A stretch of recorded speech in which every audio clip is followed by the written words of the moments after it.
When Jason accidentally discovered that his late grandpa's lucky coin held a lot more than met the eye, he could barely believe it. What could possibly be on this memory card? Jason knew that his best chance of figuring it out was to get the police involved. And as it would turn out, this was a very wise decision. How could his grandpa have kept this a secret all those years? When a homeless man asked Jason for some change, he felt like he had hit rock bottom. He looked in his wallet and saw that all that he had was his grandpa's lucky coin. It had brought him anything but luck so far, so he gifted it to the homeless man. But seconds later, Jason was called back. The homeless man found that the coin wasn't real and that it could slide open, revealing that a microchip of some sort was inside. Jason was stunned.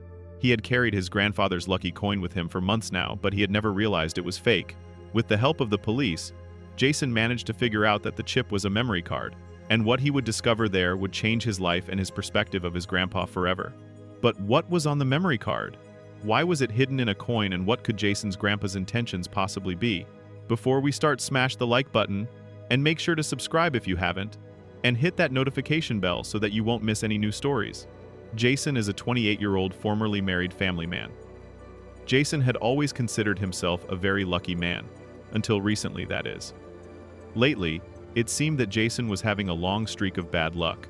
His life was quickly collapsing all around him, and he really started feeling his life couldn't get any worse. Due to financial issues, Jason had worked very hard for the last year to try and feed his family.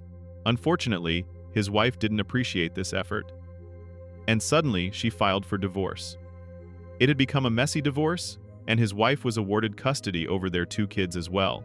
Now, Jason is only allowed to see them one weekend every 2 weeks, and that's just the start of Jason's trouble. Although Jason had tried to solve his financial issues, they actually became worse. Because, on top of all the trouble, he now had to pay a lot of alimony to his ex-wife. This meant Jason was struggling financially even more, and soon he moved into a small apartment to lower his living expenses. He feels like his life has hit its low point. Unfortunately, it's merely the beginning. And now Jason was feeling quite alone. He has never had a close relationship with his parents and single brother. Due to his demanding ex-wife, they also had moved away from the city, where he had all of his social life. After 6 years of marriage and a busy job in a city far away, most of his friendships had evaporated. Was Jason completely alone? There was always one person in his family that Jason really connected with, and this was Grandpa Phil. Jason and Phil often met up and talked about their personal life for hours. Phil was always a man that could help Jason with some great advice. Unfortunately, soon after Jason got divorced, Phil had fallen very ill and his condition worsened quickly. Jason was afraid of losing his best friend. Could Phil still be cured of his illness? Phil was quickly admitted to a premium hospital, but after some research, it became obvious there was nothing they could do anymore. Phil was diagnosed with an extremely aggressive cancer and would only have a short time left to live. The hospital could only make him comfortable until the inevitable end. Jason was shocked and heartbroken. It felt like he was losing everything in his life. Would he ever be able to recover from this? When Phil passed away, Jason took it upon himself to organize the funeral. It was a simple, yet personal ceremony, just like Phil had wanted.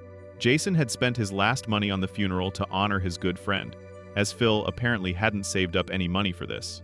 It worried Jason, because this meant he currently wouldn't have enough money to pay this month's rent. But maybe Phil would have something in his last will? A couple of days later, all of the family was invited to Phil's lawyer's office to discuss his will. Phil had been a very happy man, but never rich, and he had already given his last money to his own children and to charities throughout his life. Jason hadn't expected differently, but still hoped there was at least a little bit to help him pay for the funeral. Perhaps some item would save Jason's financial difficulties? The will had been a crushing disappointment. While others whispered about heirlooms, Jason walked away with a box of junk old newspapers, some handcrafted statues, a copy of the novel 1984, and that lucky coin.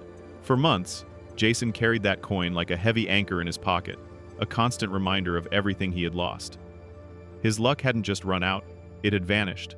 But when the homeless man revealed the coin's secret, the sliding panel and the hidden microchip, the air around Jason seemed to thin. This wasn't a coin at all, it was a vault. Jason raced home, his mind spinning. Why would his grandfather, a man who lived a simple life and barely understood technology, go to such lengths to hide a memory card? The mystery gnawed at him. He stared at the small black chip, terrified that one wrong move might destroy whatever was inside. He thought of his mounting debts, his landlord's threats of eviction, and the painful distance between him and his children. Could this tiny piece of plastic be the answer to his prayers? Or was it something far more dangerous? Distrustful of his own family and wary of hackers, Jason sought out the only person who understood the digital world, his friend Matt.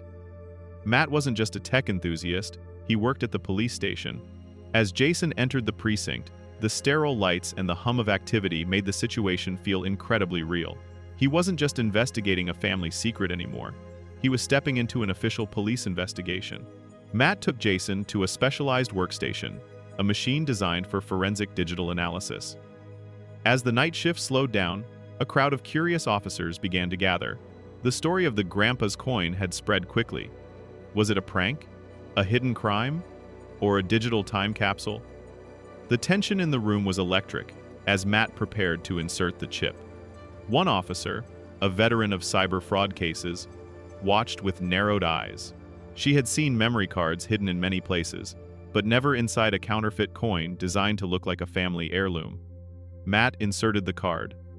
The terminal hummed, lines of code racing across the screen. The initial scans cleared the card of any viruses, but then a massive obstacle appeared.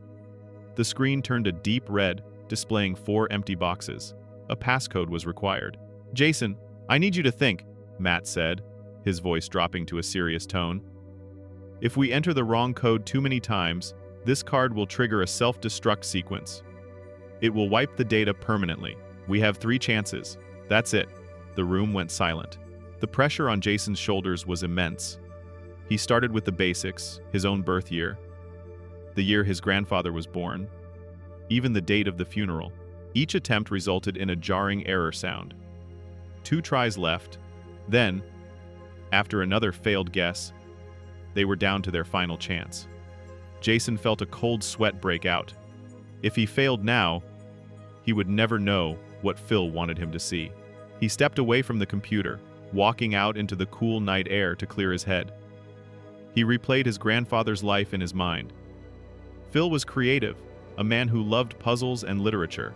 He remembered the box of items from the will. Why had Phil kept those specific things? The newspapers, the handcrafted statues. And then, he pictured the nightstand. The book. 1984. It was the only thing in the box that seemed out of place for a man like Phil. Yet he had insisted Jason have it. Jason sprinted back into the station, his eyes wide. "Type it in," he whispered. "The code is 1984. The room held its breath as Matt's fingers flew across the keyboard. "Enter." For a second, the screen hung in a state of digital limbo. Then, with a triumphant chime, the red boxes vanished. The drive opened. The crowd of officers gasped in unison. They weren't looking at spreadsheets or old letters. They were looking at a cryptocurrency wallet. But not just any wallet. This was a pioneer account, one of the earliest investors in Bitcoin. As the software calculated the current market value, the numbers began to climb higher and higher, far surpassing anything Jason had ever dreamed of. Hidden at the bottom of the directory was a text file named, "For Jason." In it, Grandpa Phil explained everything. He had discovered the digital currency in its infancy, investing a small portion of his savings on a whim. As the value skyrocketed over the years, Phil realized that this fortune would tear his family apart if they knew about it. He wanted the money to go to the only person who had cared for him, out of love, not expectation. He had designed the coin as a final test, knowing that Jason's kind heart would eventually lead him to the truth. Once Jason unraveled his grandfather's secret, he made sure that he was legally entitled to the money. It turns out that the portfolio is worth over $5 million. He gives the homeless man a finder's fee of $500,000 and deposits the rest into secret accounts for when his children grow up. But Jason also keeps some money for a reason that he thinks his Grandpa Phil would have liked. Jason uses some of the money to make his life more comfortable and enjoyable. His grandfather always loved exploring the world and having new experiences. Jason plans a vacation to honor his Grandpa Phil and thank him for such a life-changing inheritance.